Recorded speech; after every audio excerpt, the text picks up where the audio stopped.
क्या कभी आप या आपका कोई प्यारा बहुत ज्यादा खुश, परजोश या गुस्से में आ जाता है और कुछ दिन बाद अचानक गहरी उदासी या मायूसी में चला जाता है? ये बाइपोलर डिसऑर्डर हो सकता है।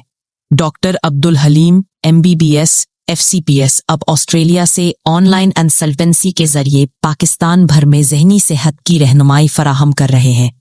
बाइपोलर डिसऑर्डर दो तरह की कैफियतों पर मुश्तमिल होता है। तेजी वाली कैफियत मेनिया, जिसमें मरीज बहुत ज्यादा बोलता है, गुस्सा करता है, अपने आप को बहुत खास या ताकतवर समझने लगता है और गैर जरूरी खर्चे या खतरनाक फैसले करता है। उदासी वाली कैफियत डिप्रेशन, जिसने शदीद मायूसी, किसी काम में दिलचस्पी का खत्म हो जाना और जिंदगी से बेजारी या नाउमीदी महसूस होती है। ये दोनों कैफियतें इलाज के बगैर खतरनाक साबित हो सकती हैं, मगर बरवक्त इलाज से जिंदगी दोबारा मुतवाजन बन सकती है। आज ही राब्ता करें और डॉक्टर अब्दुल हलीम से ऑस्ट्रेलिया से ऑनलाइन मशवरा हासिल करें।